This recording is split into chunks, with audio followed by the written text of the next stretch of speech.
Hello बच्चों, welcome back विद्या मंदिर English class. और आज आप जो सीखने जा रहे हो very interesting chapter active and passive voice.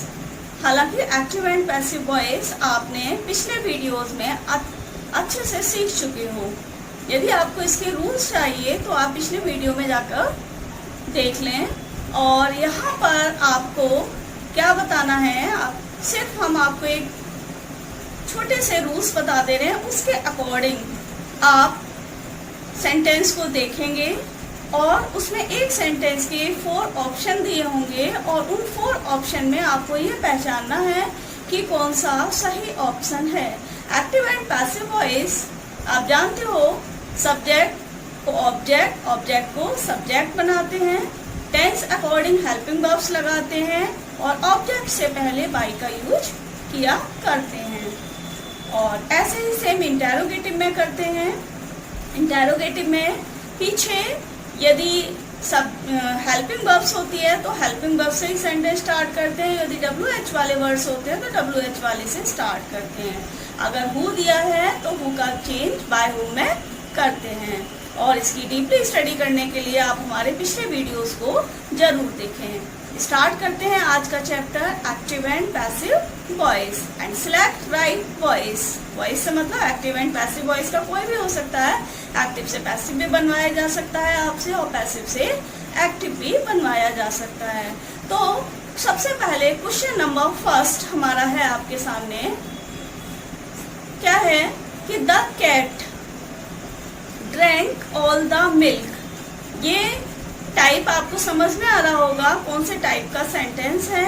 और इसके 4 ऑप्शन दिए हुए हैं आपके लिए। The cat drank all the milk. First option है all the milk was drank by the cat. Second है all the milk has been drunk by the cat. Third है all the milk was drunk by the cat and fourth is all the milk had been drunk by the cat. अब आपकी बारी, बहुत जल्दी आप chat पर लिखिए कि आपको चारों ऑप्शन में कौन सा सही लग रहा है। आपको ABCD में से सिर्फ एक ऑप्शन लिखना है। 1 सेकंड से अधिक आपको ये ऑप्शन लिखने में नहीं लगेगा। आपको कौन सा ज्यादा सही लगा। तो 4 ऑप्शंस ये कंपटीशन वाले एग्जाम्स के लिए बहुत ही ज्यादा इम्पोर्टेंट चैप्टर है। बाकी जितने भी क्लास स्टूडेंट्स हैं उनके लिए भी ये इम्पोर्टेंट है, क्योंकि इससे क्या हो रही है, उनकी एक डीपली प्रैक्टिस हो रही है। इतनी ज्यादा डीपली प्रैक्टिस बच्चे एक दिन में नहीं कर पाते हैं जितनी प्रैक्टिस आप इस वीडियो को देखकर आसानी से कर पाओगे। तो आंसर आपको मिल गया होगा। क्या है आंसर? आंसर C है। अब हम बैक में पहुंचते हैं। फिर से बैक में पहुंचने के लिए कैसे आंसर C हुआ, देखिए the cat drank all the milk. तो यहाँ पर जो सेंटेंस है ये आपका पास्ट इंडेफिनिट में है और पास्ट इंडेफिनिट में आपको मालूम है was वर्ब का यूज करते हैं हेल्पिंग वर्ब और वर्ब की थर्ड फॉर्म का यूज करते हैं। तो ऑल द मिल्क क्या बना sentence? All the milk was drunk by the cat। इसलिए जो ऑप्शन नंबर 3 है यानी C है वो आपका करेक्ट रहा। वेरी गुड, सभी का सही है ज्यादातर। तो अब हम पहुंचते हैं सेकंड क्वेश्चन में। अगर आपको यहाँ कहीं भी कोई कंफ्यूजन है तो आप जरूर बताएं। सेकंड क्वेश्चन है हमारा, देखिए ध्यान से पढ़ेंगे सभी लोग आपके सामने स्क्रीन पर। People speak different languages in India. Simple sentence है, तो इसका कौन सा ऑप्शन करेक्ट होगा आपको बताना है। फर्स्ट है different languages have been spoken in India. Second है different languages are spoken in India. Third different languages were spoken in India and fourth different languages had been spoken in India. अब पहचानिए आप sentence. आपने अब तक ABCD में पहचान लिया होगा कौन सा ऑप्शन करेक्ट है। इसके बाद आप पहचानिए ये जो सेंटेंस है वो कौन से टेंस का है, यानी कि प्रेजेंट इंडेफिनिट का है। अब प्रेजेंट इंडेफिनिट का है तो इसमें आपको is, am, are helping verb में से एक यूज करना था और वर्ब की थर्ड फॉर्म यूज करनी थी। तो सेंटेंस कहाँ से स्टार्ट होना था आपका? Different languages in India are spoken, बस दैट्स ऑल। इन इंडिया को हम आगे पीछे भी ले सकते हैं। तो देखते हैं हम ऑप्शन हमारा कौन सा सही है। आंसर में पहुंच के आंसर हमारा बी। तो बैक में फिर पहुंचते हैं हम। तो क्या रहा? Different languages are spoken in India. अच्छा लग रहा है सभी को? आंसर देने में भी अच्छा लग रहा होगा, पहचानने में भी अच्छा लग रहा होगा, और ट्रिक भी अच्छी लग रही होगी कि किस तरीके से आप सेकंडों में सेंटेंस को सही और गलत को पहचान पा रहे हो। तो वीडियो को लाइक जरूर करें आप सभी लोग। सेंटेंस नंबर 3 है हमारा, we ought to obey our parents। देखिए आपको हमने सेंटेंस जब बताए थे तो हमने टू वाले भी बताए थे, जिसमें हमने आपको बताया था कि is to, am to, are to, has to, have to, will have to, इस तरीके किसी में भी हम टू का यूज कर सकते हैं। उस कंडीशन में हम जब आंसर बनाते हैं तो टू का चेंज किस में करते हैं? ध्यान होगा, टू बी में करते हैं। अब इसका हम ऑप्शन देखते हैं। ए है our parents ought to obey us, our parents ought to have obeyed us।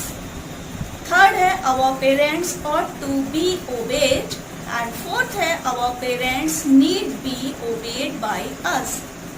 हमने आपको हिंट दिया था, तो हिंट भी है आपके पास, रूल्स भी हैं आपके पास। सभी लोग मौजूद थे चैप्टर जब हमने स्टडी किया था, लाइव में ही पढ़ा था आपने।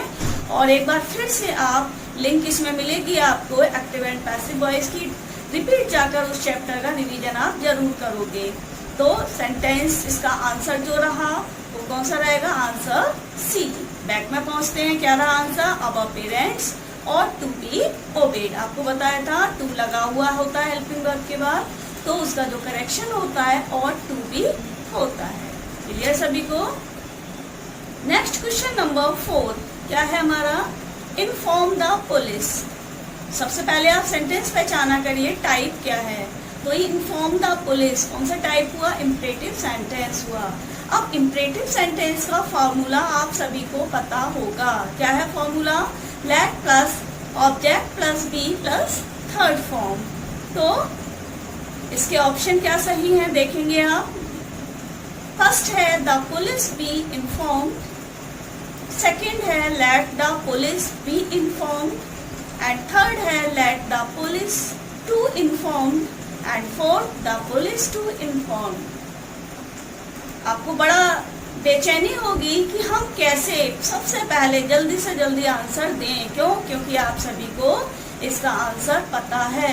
तो बहुत जल्दी चैट पर आप अपना answer A B C D जो भी आपको सही लगता है उसको लिख डालिए। तो इसका जो आंसर रहा, क्या रहा आंसर? Answer B. क्या था? Let the police be informed. Very good, mostly सही है सभी का सेंटेंस। अब चलते हैं हम नेक्स्ट क्वेश्चन की तरफ। क्वेश्चन नंबर 5 क्या है? Question number 5, who wrote this novel. अभी अभी हमने बताया था इसका रूल। WH वाले वर्ड्स में जब हु का यूज किया जाता है तो हु का चेंज किस में करते हैं? हम सभी को मालूम होना चाहिए, बाय हु में करते हैं। और उसके अलावा रूल वही है, हेल्पिंग वर्ब्स का चेंज अकॉर्डिंग टू टेंस करते हैं। तो ये सेंटेंस जो है हमारा टाइप क्या है? इंटरोगेटिव है। तो बहुत जल्दी पढ़ते हैं sentence. Number A, by whom was this novel written.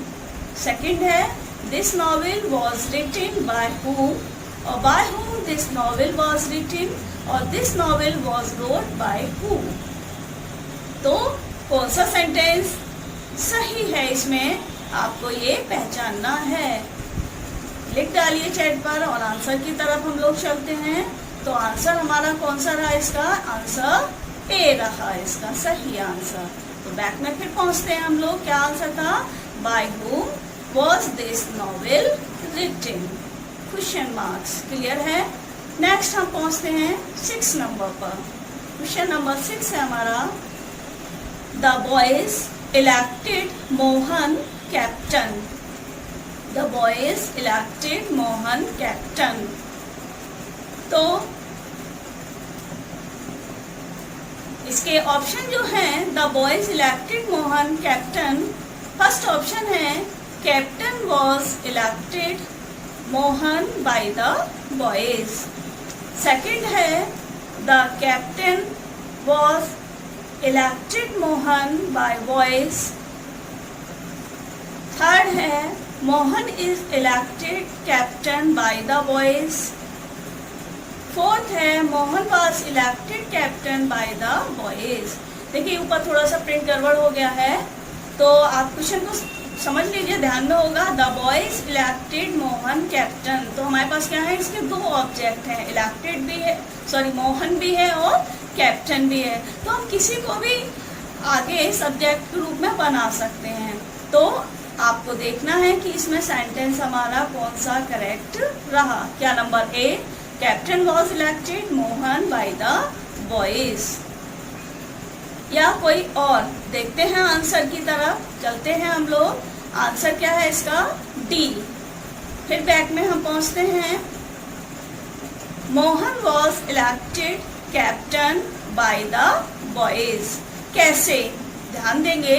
देखिए जो क्वेश्चन नंबर 6 का फर्स्ट ऑप्शन है, captain was elected Mohan by the boys, ये भी इसका आंसर था। Captain was elected Mohan by the boys, ये भी करेक्ट है। और Mohan was elected captain by the boys, यानी कि इसमें दोनों ही ऑप्शन सही हैं। ठीक है, तो इसमें दो ऑप्शन सही हैं। ठीक, कैप्टन वॉज इलेक्टेड मोहन, ठीक है, इसमें दो ऑप्शन सही हो गए हैं। खैर आपके दोनों ही ऑप्शन, अगर जिसने ए प्रिंट किया है वो भी सही है और बी प्रिंट किया है उसका वो भी सही है। क्लियर है आप सभी को। नेक्स्ट हमारे हम चलते हैं क्वेश्चन नंबर 7 की तरफ। They named the child Ramu, they named the child Ramu. देखिए इसमें पास्ट इंडेफिनिट का है ये, और 4 ऑप्शन दिए हुए हैं।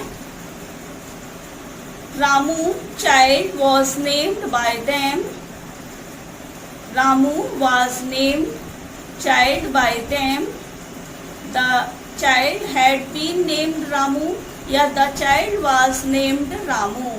आपको इसमें ऑप्शन सही चुनना है। ऑप्शन हमारा कौन सा करेक्ट है, तो Ramu was named child by them, या आएगा आपका रामू चाइल्ड, या फिर the child was named Ramu. देखते हैं, चलिए हम ऑप्शन की तरफ पहुंचते हैं।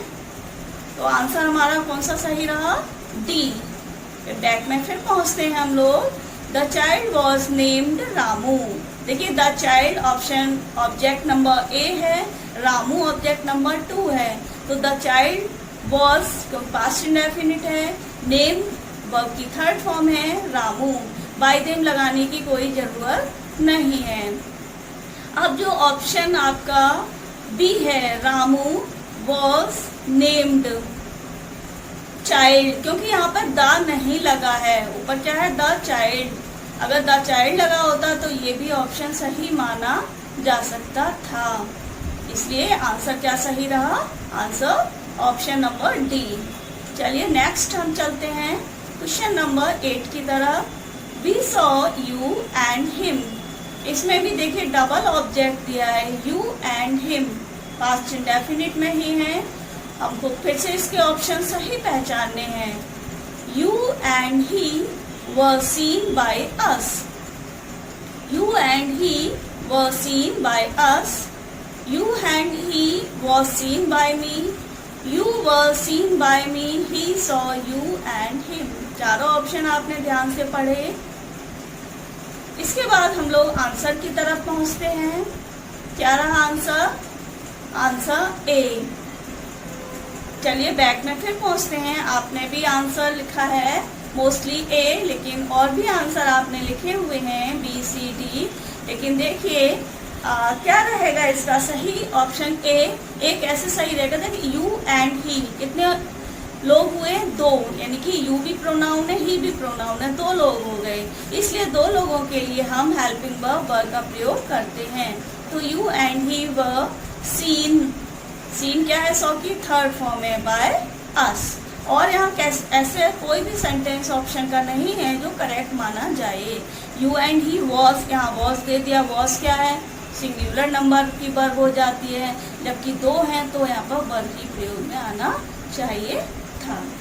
क्लियर? आगे बढ़ते हैं हम लोग। नेक्स्ट है question number 9, he will finish this work. कौन सा टेंस है, फ्यूचर टेंस है, तो he will finish this work. तो इसका करेक्शन देखते हैं हम लोग। फर्स्ट है this work he will finish, second this work by him will be finished, third है this work will be finished by him, और फोर्थ है this work will be him be finished.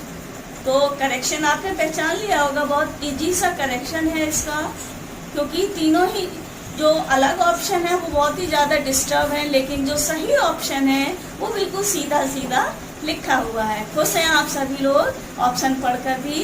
तो option कौन सा सही रहा इसका, सी। आंसर इसका क्या रहा, सी। समझ में आ रहा है आपको? अपनी डीपली जो है उसकी प्रैक्टिस भी कर पा रहे हो एक्टिव एंड पैसिव वॉइस की? कमेंट बॉक्स में लिखकर जरूर बताना आपको ये ट्रिक, ये हमारा मेथड जो है आपसे पूछने का कैसा लगा। तो इसके अलावा आपसे एक दिन डायरेक्ट एंड इनडायरेक्ट की भी इसी तरीके से प्रैक्टिस कराएंगे। चलिए नेक्स्ट क्वेश्चन की तरफ हम लोग चलते हैं। Question number 10, the manager will give you a ticket. The manager will give you a ticket. इसमें भी दो ऑप्शन दिए, ऑब्जेक्ट दिए हैं, यू और अ टिकट। चलिए बनाते हैं हम लोग। A ticket, the manager will give you, a ticket will be given by manager, a ticket the manager will be given to you, a ticket the will give you a manager। तो इसमें हमारा option कौन सा सही रहेगा देखते हैं। Answer B है, लेकिन हम लोग फिर बैक की तरफ चलते हैं। क्या आंसर इसका सही है B option, a ticket will be given you. यहाँ पर क्या रह गया है, एक वर्ड प्रिंट होने के लिए यू वर्ड रह गया है। देखिए यू और अ टिकट दो हैं ऑब्जेक्ट इसके, लेकिन यहाँ पर प्रिंट में रह गया है। आप लोगों ने भी कैच की हुई होगी मिस्टेक, क्योंकि प्रिंटिंग मिस्टेक है, किसी से भी कैसे भी हो जाती है। तो इसका ऑप्शन बी सही है, लेकिन यहाँ पर क्या रह गया है, एक वर्ड प्रिंट होने को रह गया है। अ ticket will be given you by the manager, ये इसका ऑप्शन सही होगा। क्लियर है आप सभी को? क्या रहा answer, a ticket will be given you by the manager. Clear? इसको सेंटेंस इस तरीके से भी आप बना सकते थे, क्योंकि इसमें ऑप्शन में नहीं दिया है तो इसका कोई ज़रूरत भी नहीं है, लेकिन एक जनरली अपनी पर्सनली तरीके से आपको बता दें। अगर हम यू से बनाते तो you will be given a ticket by the manager, ये भी सेंटेंस करेक्ट था इसका। लेकिन जब हम आप ध्यान दीजिए, एग्जाम पीरियड में भी आपके संग ऐसी मिसअंडरस्टैंडिंग हो सकती है कि कहीं प्रिंटिंग मिस्टेक हो जाए। उस कंडीशन में आपको ये देखना है कि चारों ऑप्शन में जो बहुत सही ऑप्शन आपको लग रहा है उसको ही आप टिक किया करिए। तो यहाँ पर बी सेक्शन जो है वो बिल्कुल सही है, केवल यू इसमें मिसप्रिंट हुआ है, तो उसको हम अवॉइड करेंगे और उसी आंसर को हम करेक्ट करेंगे, क्योंकि और बाकी तीन ऑप्शन में तो किसी भी तरीके से कोई भी राइटनेस तो है ही नहीं, इसलिए इसका ऑप्शन बी जो था वो करेक्ट हुआ। इस तरीके से आपको अगर पसंद आई हो वीडियो लाइक करिए, चैनल को सब्सक्राइब जरूर करिए, क्योंकि ये भी करेक्शन का जो एरर्स आप पढ़ रहे हैं उसका ये पॉइंट ऑफ व्यू है। तो इसमें से भी आपके एरर्स आते हैं, इसलिए आपके सारे चैप्टर्स तो रिपीटेशन में भी रहेंगे। Thank you, bye.